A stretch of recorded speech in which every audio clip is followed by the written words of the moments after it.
Assalamualaikum warahmatullahi wabarakatuh. Waalaikumsalam warahmatullahi wabarakatuh. Terima kasih atas kedatangannya Bapak Guru hebat di sini yang telah memenuhi sebagai peserta diseminasi budaya positif. Nah, di sini saya selaku CGP angkatan 11 ya, di sini saya memenuhi tugas yaitu berupa diseminasi budaya positif atau pengibasan kepada rekan-rekan sejawat. Nah, mungkin nggak usah perkenalan lagi, dari rekan-rekan sendiri sudah tahu secara profil saya dan secara kompetensi mungkin sudah paham. Nah, di sini bicara tentang budaya positif secara latar belakang.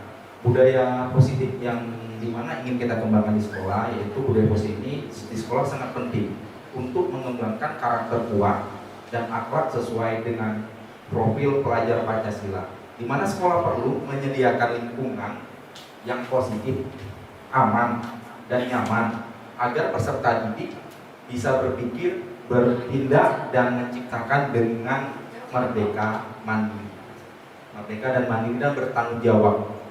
Nah, ini sesuai dengan pemikiran dari KHD, yang dimana dengan trikonnya, dimana konsepnya ini kita harus berpihak kepada murid, baik secara yang bersifat holistik ya, dimana secara keseluruhan bukan hanya secara akademis, namun secara latar belakang kenyamanan dia, apa saja yang siswa ini sekarang butuhkan. Dan strategi disiplin perlu ditinjau ulang karena saat ini masih kita mengandalkan sistem penghargaan dan hukuman. Nah, pertama yang paling mencuat ini adalah masalah hukuman. Ya, kita mengharapkan bahwa siswa ini tidak terjadi bullying. Tindakan berupa bullying itu bisa berupa verbal atau aksi tindakan kekerasan. Nah, sedangkan kita sendiri saja banyak mencontohkan aksi tindakan penghukuman secara fisik. Nah, di sini kita akan merubah secara paradigma, di mana siswa ini belajar secara nyaman, dia paham akan suatu kesalahan bukan karena hukuman, tetapi karena memang dia berbuat salah. Dan ini sesuai dengan apa yang landasan dari sekolah kita, yaitu kita ada program sini, gerakan sekolah menyenangkan. Jadi ini yang kita hubungkan di sini.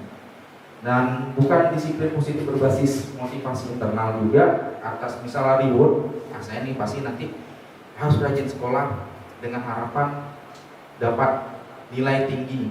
Bukan hanya dia datang sekadar hadir saja, tapi kita juga harus ingin menciptakan rasa keinginan, yaitu berupa apa? Kerja keras, disiplin. Itu yang kita harapkan dari siswa ini. Nah, seharusnya di sini disiplin yang ideal seharusnya berpusat pada siswa. Ya, artinya pengembangan karakter yang dalam. Kita mulai dari internal dia, bukan dari eksternal, artinya paksaan dari kita. Nah, di sini dengan guru kita berperan sebagai manajer bukan sebagai penghukum. Tujuannya adalah menciptakan siswa yang disiplin diri, bertindak berdasarkan kebajikan, dan bertanggung jawab atas tindakan. Nah, di sini ada beberapa poin konsep inti budaya positif. Dimulai dari perubahan paradigma belajar, disiplin positif, nilai-nilai kebajikan, kebutuhan dasar manusia itu seperti apa, nanti kita hubungkan kepada siswa, dan juga motivasi perilaku manusia, posisi kontrol guru. Ini kita dimana kita diharuskan sebagai manajer. Kita sebenarnya posisi kita ini sebagai manajer. Nah, maka kita nanti akan belajar bagaimana posisi kontrol kita sebagai guru. Dan keyakinan kelas ini adalah mungkin Bapak Ibu guru yang selama ini kenal adalah peraturan kelas. Namun kenapa kita buat keyakinan kelas? Ya, selama ini sebenarnya peraturan kelas itu siswa lebih dia beranggapan ini adalah hukuman. Ingat kembali lagi kepada posisi kontrol kita, manajer. Maka bukan berupa merubah secara total mindset konsepnya, tapi ada sedikit yang kita rubah di mana siswa ini sesuai dengan pemikiran KHD ini tadi. Dia nyaman, aman, dan merasa terlindungi. Bukan berarti juga siswa ini tidak ada kontrol dari kita. Nah, jadi kita hadirkan keyakinan kelas ini adalah di mana siswa ini yakin bahwasanya setiap pertindakan dia itu memiliki nilai, di mana nilai ini pantas atau tidak pantas untuk dilakukan. Nah, dan yang terakhir ini adalah segitiga restitusi. Ini adalah suatu konsep di mana tadi sesuai dengan posisi kontrol kita. ya, dimana kita harus mendalami sesuai dengan pemikiran KHD ini karakter siswa itu secara holistik, latar belakang dia, kenapa dia bisa berbuat seperti itu, bagaimana penyelesaiannya, dan bagaimana kita menanganinya. Oke, selanjutnya akan saya jelaskan lebih secara intinya. Nah, pembelajaran dengan paradigma baru, seperti apa yang paradigma baru? Kurikulum kita sekarang adalah berdasarkan dari profil pelajar Pancasila. Karena yang bagaimanapun atas ajas Pancasila ini sudah sebenarnya bukan barang baru, sebenarnya barang lama yang kita mulai munculkan kembali dan kita kuatkan. Karena kita tahu arti dasar profil Pancasila ini diambil dari teori dasar dengan konsep kenegaraan kita. Tetapi kita banyak mungkin lupa bagaimana cara mengimplementasikannya. Nah, hari ini kita pembelajaran ini kita hadirkan sebenarnya bukan barang baru, tapi ada beberapa poin di sini ya, di mana profil Pancasila ini berpedoman kepada beriman kepada Tuhan Yang Maha Esa dan berakhlak mulia sesuai dengan ajas norma-norma keagamaan. Kalau sesuai dengan pemikiran KHD itu tadi, bagaimana sih konsepnya? Kalau kita sebenarnya kalau di Aceh sendiri nggak usah ribet-ribet, karena norma-norma berlandaskan agama itu dari segi kehidupan sampai segi pendidikan itu sudah kita tanamkan. Saya rasa itu sudah linearitas jalan. Dan berkomunikasi global, bagaimana siswa ini bisa memahami karakter yang baik, yang bersifat bukan hanya bersifat homogen, mau bersifat heterogen yang berbeda dengan karakter dia.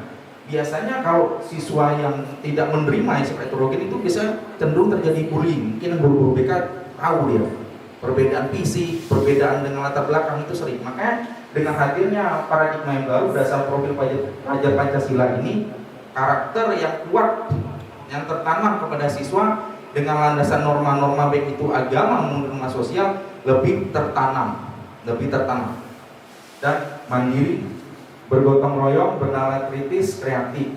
Pembelajaran dengan paradigma baru merupakan pelajaran dirancang berdasarkan prinsip pembelajaran berdiferensiasi. Ini artinya kita menerima secara holistik latar belakang siswa, dia berkebutuhannya apa.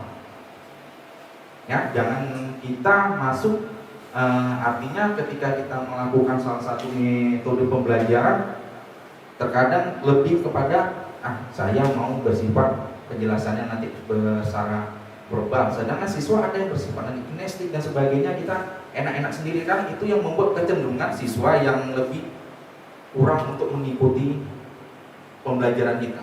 Jadi sebenarnya coba dimulai dari diri kita dulu. Jangan sedikit-sedikit kita sekarang menyalahkan siswa. Nah, sekarang metode kita sudah sesuai dengan kebutuhan si siswa ini tadi. Jadi sifatnya kita itu tadi sesuai dengan kontrol guru itu tadi.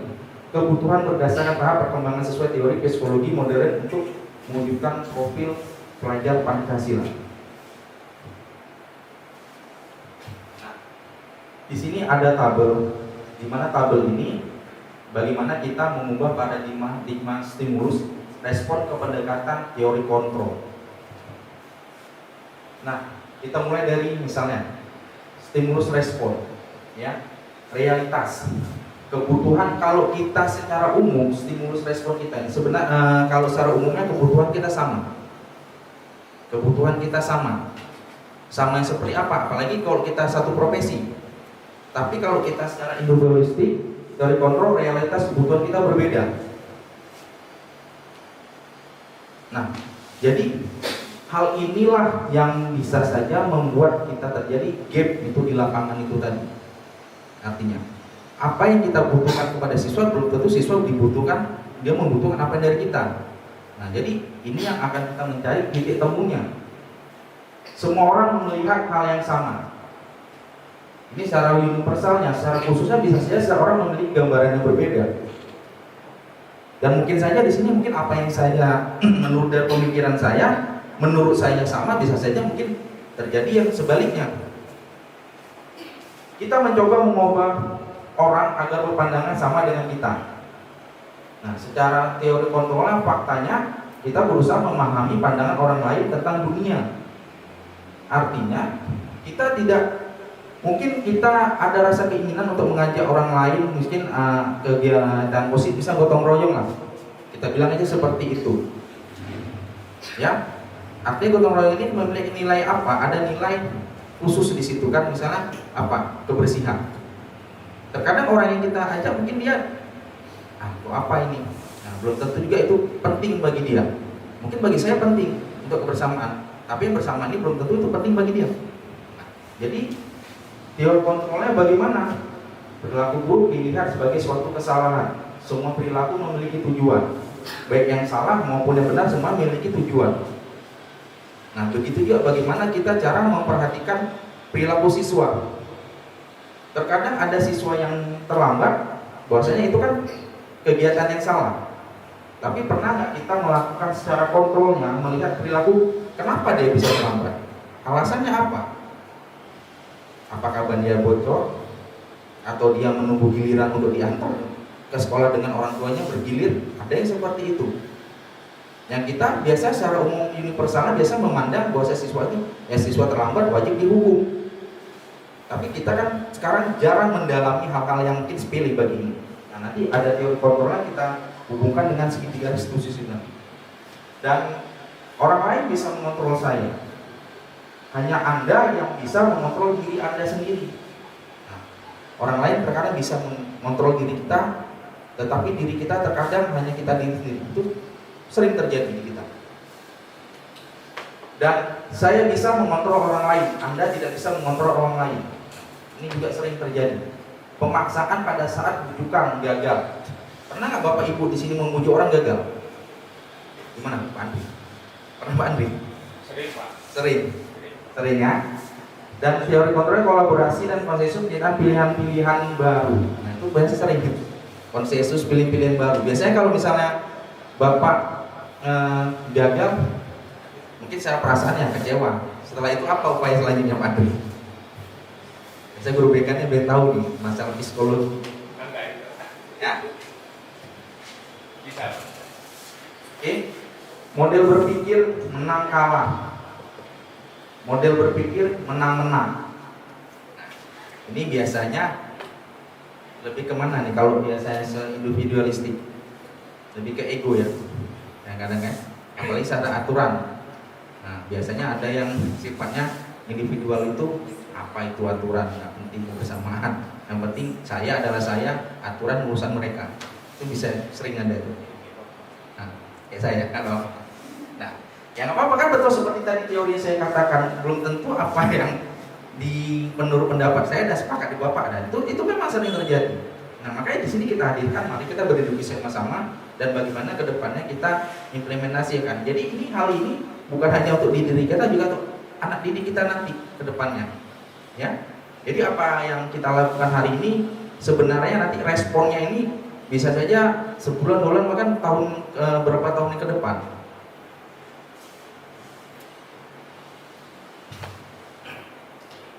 Nah, di sini masuk kepada poin disiplin positif. Jadi sudah ada secara pengertian disiplin itu berasal dari kata disiplina yang berarti belajar. Disiplin dari adalah tanggung jawab atas tindakan berdasarkan nilai-nilai yang diyakini. Disiplin itu menurut kata tadi, disiplin positif adalah penerapan disiplin untuk menumbuhkan kesadaran dan memberdayakan peserta didik tanpa imbalan, ancaman, atau hukuman.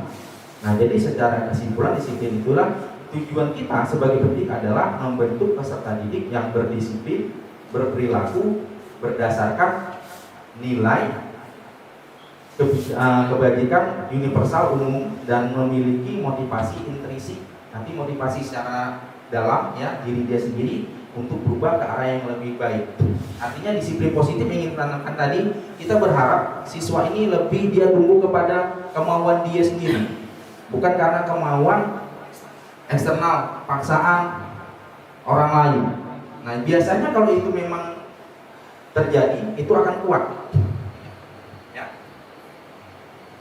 Jadi menurut pandangan Bapak Ibu nih, sebelum saya lanjutkan, kira-kira disiplin yang terjadi di sekolah kita secara realita itu lebih banyak tertanam secara intrinsik atau intrinsik? Kira-kira?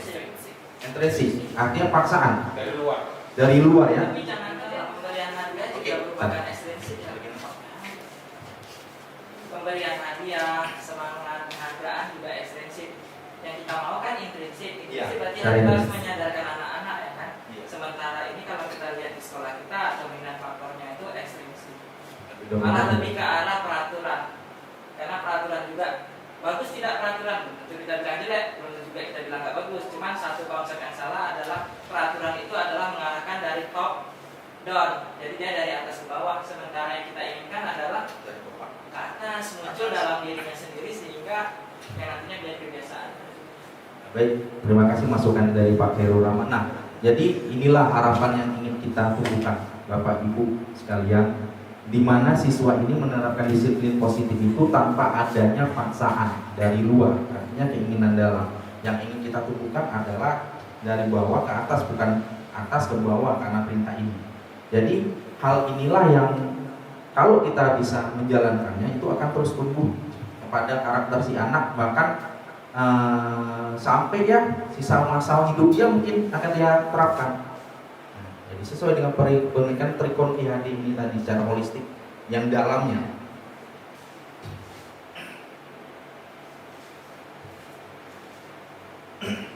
Oke, di sini ada nilai-nilai kebajikan, nilai yang disepakati bersama lepas dari suku bangsa, agama, bahasa maupun latar belakang.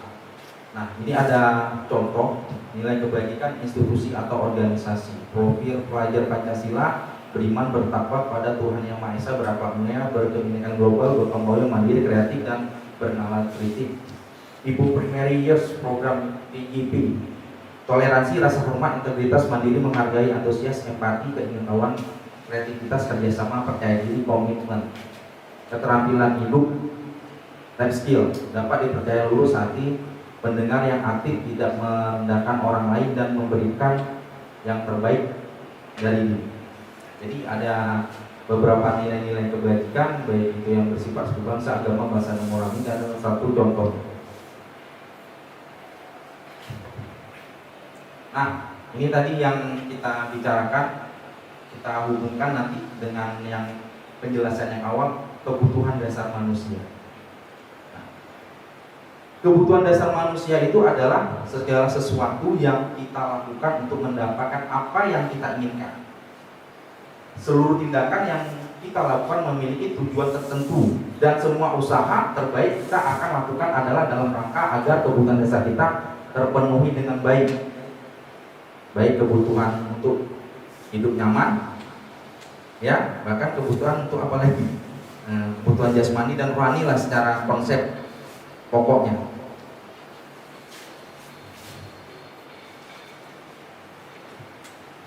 Nah, ini 5 kebutuhan dasar manusia yang kita bagi, yaitu bertahan hidup. Manusia butuh makan, pakaian, tempat tinggal, keamanan, dan kesehatan. Manusia butuh kasih sayang dan rasa terima kasih, rasa diterima, dipedulikan, berbagi, kerjasama, menjadi bagian dalam kelompok. Penguasaan, harga diri, keinginan untuk dianggap, memimpin, berprestasi, diakui, didengar. Kebebasan, mandiri, memiliki pilihan mencoba hal baru, mampu mengendalikan arah diri. Kesenangan, bermain, humor, antusiasme, tertawa. Jadi inilah 5 kebutuhan dasar manusia yang terkadang bisa menjadi satu gap antara satu manusia dengan manusia yang lain. Jadi atas ajas kebutuhan inilah bisa timbul juga jadi satu masalah, termasuk dengan peserta didik kita tadi. Kira-kira dari 5 kebutuhan ini, ya secara umum saja, mana yang lebih terkadang siswa kita condong ingin dipenuhi? Kira-kira Bapak Ibu, dari 5 kebutuhan dasar ini kira-kira mana siswa yang lebih condong, atau kan kita, para kita guru juga? Ini kan 5 kebutuhan dasar manusia yang menyebabkan anak-anak, misalkan kan kasih sayang dan rasa diterima. Anak kita ada beberapa mengalami hal ini. Mungkin Pak Rijal secara nggak langsung sudah ketemu itu. Kejadiannya gimana? Anaknya ini di rumah broken home, sampai di sekolah, ya dia kan butuh tuh perhatian kita. Ingin menampilkan, ingin merasakan dia tuh menampilkan bahwa dia butuh, dia berulah ya. Nah, tapi saat kita berikan kasih sayang dan rasa diterima, otomatis dia bakal ikut dengan kita. Kemudian untuk penguasaan, karena dominan di kita ini laki-laki, ini saya rasa lumayan ada. Lumayan, kalau di persentase mungkin sampai 50 kan? Bisa, karena Ya, Pak. ada diri keinginan untuk dianggap memimpin. Contohnya, apa yang akan mereka lakukan? Mereka akan melakukan pembulian ini secara tidak sengaja maksudnya. Jadi kan sejalan saya terima kasih kepada Pak Heronoman dengan rasa kasih sayang dan rasa diterima. Saya sendiri Bu di kelas, saya bilang aja langsung di kelas 1 DPIP yang terbaru ini. Jadi siswa kita, ibu bapaknya sudah berpisah. Ibu bapaknya sudah berpisah. Artinya ibunya sudah nikah lagi dan ayahnya sudah nikah lagi. Udah dulu nikah? Sudah. Oh, mantap. Jadi anaknya ini anaknya nikah juga? Saya enggak. Oh, saya. Anaknya masih single. Nah, jadi satu kejadian ibunya nelpon ke saya, Pak, bisa minta tolong. Dan ceknya sih ada nggak perlu saya lampahkan, tapi ini memang jadi Pak, minta tolong, Pak, minta tolong dong untuk nanti nasihati kepada ayahnya bahwasanya si anak ini tadi butuh alat praktek. Biayanya nggak mahal, cuma 50.000 aja. Karena ayahnya agak sedikit, karena tanda kutip kurang mau memberikan kan.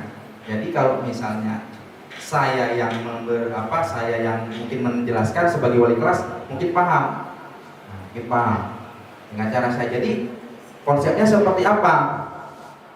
Saya bilang lah bahwasanya alat praktek itu sudah dibeli dan menggunakan uang saya. Jadi uang itu bisa katakanlah bisa diterima kepada si anak. Waduh, sampai sebegitunya. Saya bilang, apakah maaf, memang dia langsung orang tuanya alhamdulillah dia bicara tentang latar belakang. Jadi kita sempat tahu, kita bisa diagnosis nih anak kebutuhan kasih sayangnya seperti apa, rasa diterimanya seperti apa di sini. Jadi syukur alhamdulillah anak itu nggak minder, tinggalnya katakanlah jarak dari sini daerah dekat rumah Pak Andri, daerah Mata Seliman, naik sepeda dia Pak setiap hari, tapi dia nggak minder Pak. Artinya dia pun aktif di sini, ikut kegiatan drum band, ya, kegiatan drum band. Kalau saya sarankan untuk mencari peluang dapat PIP, nggak mungkin karena ayahnya PNS Bu, ya ASN, nggak mungkin. Nggak pasti ya sudah otomatis. Kalau kita paksakan ya sekolah yang salah, gitu. Tapi dengan kejadian seperti itu kan kita miris juga. Artinya itu kan kebutuhan sekolah loh. Ya, jadi rasa kasih sayang dan rasa ingin diterima itu hal ini banyak di anak kita. Artinya jangan kita tiba-tiba ada satu masalah ketika anak ini duduk diam, tiba-tiba dia marah. Pernah terjadi anak ini jarang ngomong, duduk diam, tiba-tiba diganggu kawan, langsung dihajar, dipukul. Jangan langsung kita menyalahkan kamu yang salah nih. Kita lihat dulu bagaimana secara mendalamnya. Itu tadi cara pemikiran holistik dari pemikiran HD ini tadi. Sebenarnya gini Bapak Ibu, kita guru ini sebenarnya coba lebih banyak berdialog kepada anak-anak. Ya, berdialog kepada anak-anak. Ya, berdialog kepada anak. Karena intinya hidupnya memang berdialog. Nah, dari masalah itulah timbul masalah. Coba kita dialog, kita pertanyakan. Setiap masalah pasti ada solusinya. Nah, nggak usah ribet-ribet, nggak usah kita harus panggil anaknya begini-begini. Nah, saya rasa mungkin wali kelas dirinya. Mungkin Bapak Ibu di sini kan rata-rata wali kelas, ya. Yang usah harus termata tiba-tiba, ini bukan kerjaan wali kelas, dilimpahkan kepada BK. BK juga kemenangan berapa siswa Pak? Untuk satu guru itu berapa? 150 ya. Nah, kita wali kelas paling banyak 35 ya, paling banyak jurusan TPSM. Jangan semua dilimpahkan pada penting Pak Andri nantinya. Nah, coba kita dialog dulu, cari dulu. Kalau memang berada di Kota Langsa, seperti saya sudah kejadian kemarin, siswa saya suruh panggil. Sebenarnya saya nggak mau melakukan home visit kemarin Pak ya, mungkin Pak Andri tahu. Ya, karena siswa ini terus berbohong bahwasanya saya ingin, karena ketika saya melakukan dialog pada anaknya tersebut bermasalah, nggak ada titik temu. Jadi siapa? Saya perlu dialog pada orang tua, tapi orang tuanya ditutup-tutupi semana. Saya tinggalmu di mana? Di Kampung Lengkong Pak. Dekat dari sini. Enggak 1 kilo, berapa kilo Bu kalau dari Lengkong ke sekolah Bu? 3 kilo. Ya habis minyak 1 liter Bu ya. Jadi ketika saya datang, orang tuanya terbuka loh. Dia bilang, nggak pernah Pak, informasi itu disampaikan kepada saya. Jadi itu, oke. Jadi ini dari gambaran realita dari kebutuhan dasar yang muncul secara massal. Oke, next ya. Pak Ridrik, saya izin ya. Oke, boleh bisa. Izin mau nanya Ibu. Izin Pak, lanjut Pak.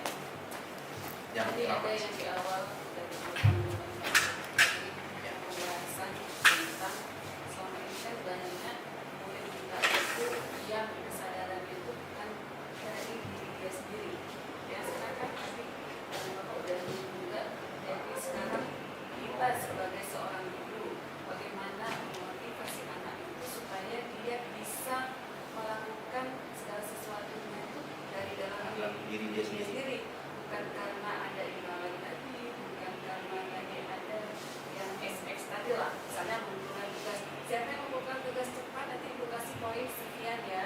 Siapa seperti ancaman kalau yang mengumpul tugasnya terlambat saya kurangi poin. Nah itu kan tidak boleh lagi. Jadi kedepannya apa yang harus kita lakukan supaya timbul budaya itu ataupun kesadaran dari diri anak kita sendiri dan dalam kesadaran dari dalam diri sendiri. Nah, jadi langsung sebelum saya next, saya jawab ya dulu ya. Jadi ini pertanyaan bagus dari Bu Sri Wardani. Tadi juga sudah disampaikan tanggapan dengan Pak Khairul Rahman. Nah, jadi banyak kesadaran masalah disiplin positif ini tadi kalau bisa, dan itu timbul dari si anak ini tadi, internal tadi. Bagaimana kita cara membagikannya, bukan masalah dari X-nya ini tadi. Misalnya takut ngumpul tugas dikurangi nilai, atau cepat ngumpul tugas dikasih nilai. Ya. Jadi begini Bapak Ibu, seperti tadi saya katakan bukan saja dialog, karena yang namanya pembelajaran berorientasi itu harus kita menanyai apa sih sesuai dengan kebutuhan dia agar dia tidak merasa terpaksa. Jadi Bu, jadi seperti kasus tadi anak tadi saya katakan dia memang rasa keinginan dia sendiri untuk masuk di jurusan itu, dan memang kemauan dia, bukan kemauan orang tua. Ada yang kita temui bahwasanya ada yang anak kita masuk ini ke jurusan tidak sesuai dengan kemauan dia. Itu sering terjadi, dan bahkan jadinya apa? Saya ingin pindah jurusan, bahkan saya ingin keluar dari sekolah ini. Apalagi tambah dengan aturan yang ini, yang begitu, begini, nggak pas di dia. Terkira apa terjadi gitu deh.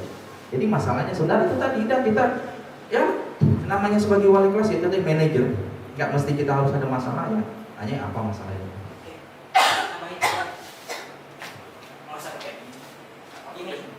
Apa yang menyebabkan anak-anak terpaksa? Yang kita tahu itu namanya peraturan. Sekarang kita bakal merubahnya menjadi keyakinan kelas. Tujuan awal itu kan peraturan tadi top down, sedangkan kita punya bottom up.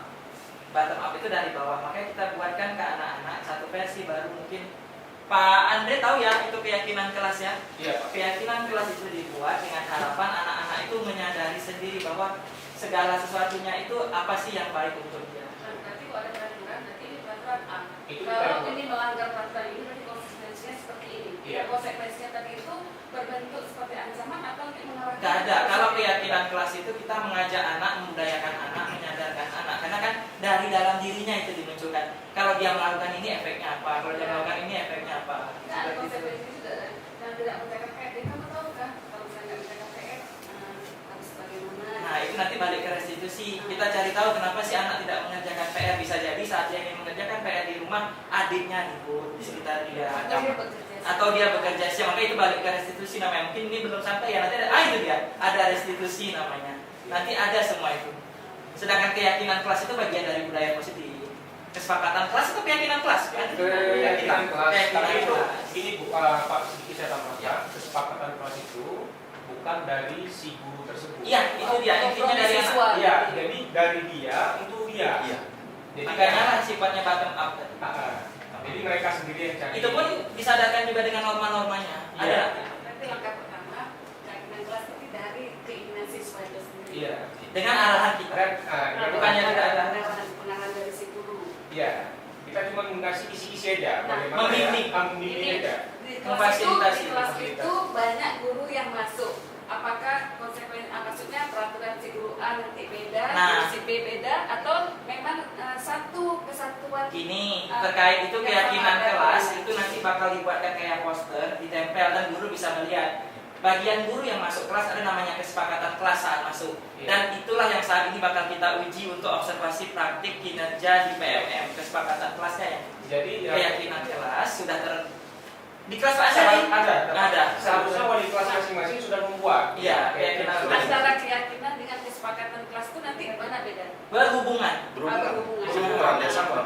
Yang dia Bukan peraturan kelas. Bukan peraturan. Bukan peraturan Bukan. kelas kan? Keyakinan dan kesepakatan itu sama. Sama. Ya. Cuma kesepakatan kelas lebih pada asa. Ada yang kesepakatan kelas yang kita belajar di Asa. dan itu kita ulang. Dan rata-rata sama. Tujuannya kenapa mesti diulang? Supaya anak-anak mengingat kembali ya. Ibarat lancar kaji karena diulang. Contoh aja sederhana ini, saya juga barusan terpikir karena menunggu jadwal masuk kelas di jam pertama, kebetulan itu apel pagi hari ini lumayan lama, saya bilang kan. Tadi entah apa pun mimpi saya duduk di situ, saya dengerin, dan terakhirnya saya mengaca kembali kepada hasil CP yang kemarin lah tadi. Itu kan hasilnya merah kuning hijau itu, di langit yang biru. Literasinya juga sepertinya jatuh lagi. Jadi mungkin nanti bisa kita usulkan, ini jangan kami lagi, tapi mungkin bisa ngomong ke kepala sekolah apa yang sudah baik di kita apel pagi itu, apalagi yang sudah baik, nasihat-nasihat yang diberikan, apa yang belum ada. Seluruh guru yang masuk kelas jam pertama masuk juga dengan apel itu apa, kemudian saat masuk ke kelas refleksikan kembali, tulis lagi poin penting dari itu apa, kemudian sarannya apa, nasihatnya apa. Jika itu setiap pagi diulang, hal baik akan terjadi pada anak. Itu otomatis. Daripada cuma sekedar apel masuk. Itu tadi yang saya lihat baru sebentar aja. Saya cek lagi anak di DPIB tadi, ternyata mereka tahu apa tadi yang dibilang sama Pak Yong katanya. Yang terakhir nggak usah disebut ya, karena memang nggak bisa disebut. Yang disebut itu disiplin, kemudian buang sampah pada tempatnya. Yang terakhir oke lah mereka sebut juga. Dua itu mereka ingat terus dan mereka ulang-ulang. Akibatnya apa? Akan membudaya diri anak. Oke, saya rasa itu ide yang bagus, tapi Pak DPIB sampaikan ke kepala sekolah. Nah, jadi menanggapi Itu salah satu literasi. terima kasih kepada rekan-rekan semua yang sudah memberikan masukan, tanggapan, dan ini mungkin akan saya sedikit perjelas ya bagaimana perbedaan hukuman, konsekuensi, dan restitusi. Jadi di mana posisi sebenarnya? Ketika ada peraturan itu di mana, kesepakatan itu di mana, dan keyakinan itu di mana, sama nggak? Nah, di sini kita bilang saja kalau hukuman itu ada tindakan diambil oleh guru atau pihak sekolah sebagai respon. Jadi posisi peraturan ini sebenarnya lebih kepada dihukum. Karena setiap tindakan yang salah pasti ada ya hukuman. Ya, pelanggaran atau siswa dengan tujuan menghentikan perlakuan yang diinginkan melalui tindakan yang tidak menyenangkan. Contoh apa? Hukuman bisa berupa penunggusan tambahan atau penundaan hak-hak sewaktu dia bermain, jam istirahat misalnya.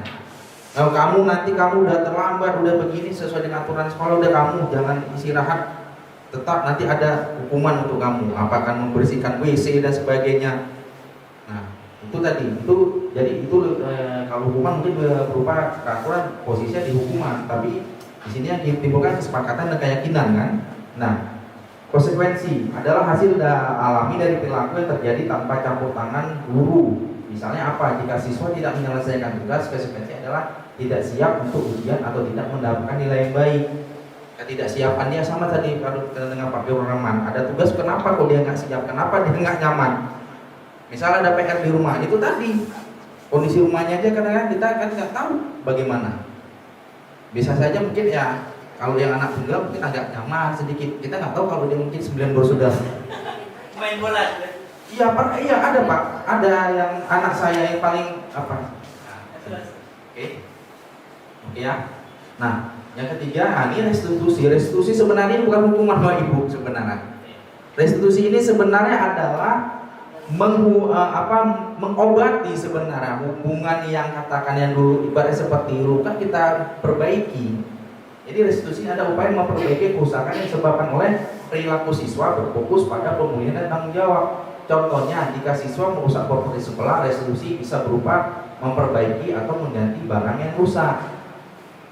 Dengan cara apa restitusi itu? Ada 3. Pertama, validitas cari dulu identitas dia, posisi dia sebagai apa di situ, tanggung jawabnya seperti apa, dan validasi masalah. Kok bisa masalah itu terjadi?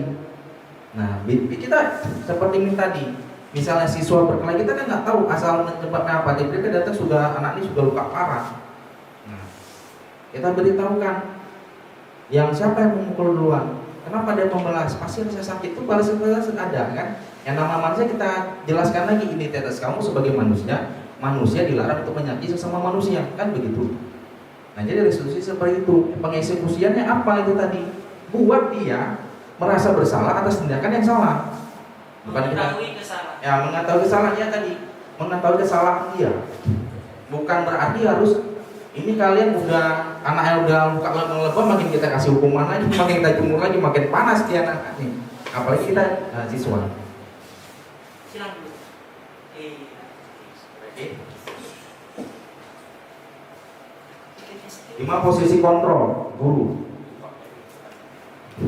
Pak Ferry bilang, penghukum membuat merasa bersalah. Nah, ini tadi membuat dia merasa bersalah. Posisi kontrol kita harus kita pahami ya.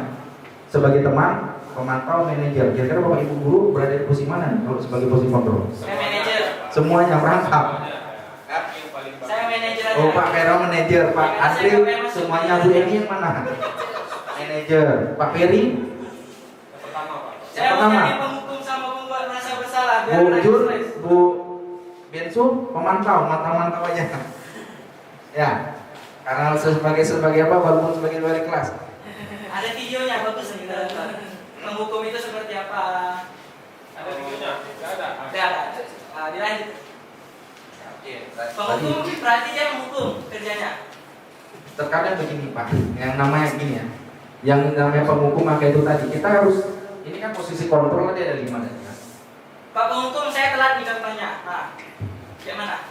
Tadi kan makanya sudah saya tanya, Bapak Ibu kira-kira ada di posisi mana? Tadi jawab Nori, saya semua Pak. Nah, misal penghukum, posisi penghukum. Dan kalau penghukum dia biasanya dia tidak ada yang namanya validasi masalah. Kok yang namanya terlambat ya sesuai dengan hukuman itu tadi. Masalah, Langsung ya. sesuai Lihat aturan. Misalnya, oh aturan ini hukum terlambat, misalnya push up, lari dan sebagainya.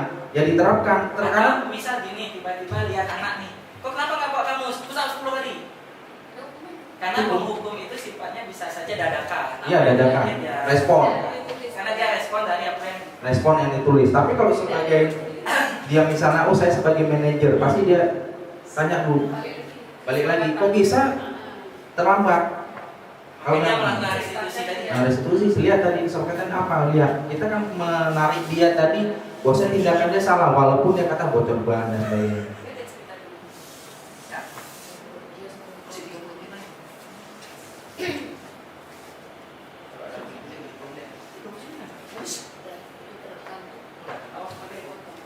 Jadi ini posisi kontrol guru ya. Mungkin Bapak Ibu yang sudah posisikan dan di mana? Ya. Bapak di mana dulu pertanyaannya nih? Oke, saya jawab. Kecilnya dulu, cubit. Cubit, kemudian mari geser. Ini pertanyaan yang bagus dan saya akan berkata Bapak ada di jujur. mana dulu? Kalau saya dulu di sini Pak. Kalau dulu saya di sini Pak. Tapi saya ketika paradigma sudah berubah, Pak, saya di sini Pak. Berarti paradigma baru itu mantap ya. Dapat Alhamdulillah. merubah mindset kita. Alhamdulillah bisa dapat pencerahan. Sejak jadi CGP. Oh enggak sesuai dengan identitas juga nantinya. Artinya yang namanya suatu ilmu kan, ilmu itu kan bisa merubah konsep mindset seseorang. Kalau kita memang benar-benar meyakininya sesuai dengan intrinsiknya, bukan ekstrinsiknya. Artinya kalau memang Di dia, dalam ya. nah kalau memang dia bagus, ya kenapa nggak kita adopsikan? Nah tadi seperti saya tadi belajar, yang namanya siswa pasti kan kalau secara aturan nggak boleh ribut ya di kelas. Tapi namanya diskusi, Itulah, kalau saya lebih setuju anak-anak bisa berdiskusi pasti ribut. Kalau Ya. malah dia diam itu malah tanda-tanya. Iya. Nah makanya tadi saya juga lupa datengin Bu Jum, maksudnya kalau memang ada mengganggu di kelas saya, ya mohon maaf. Karena memang saya lihat siswa saya tadi di TO agak hiperaktif Bu ya. Nah, enggak, walaupun tapi alhamdulillah Kalau saya lihat berjalan dengan bagus. Nah, jadi saya merasa ya, oh enjoy aja nih terakhir.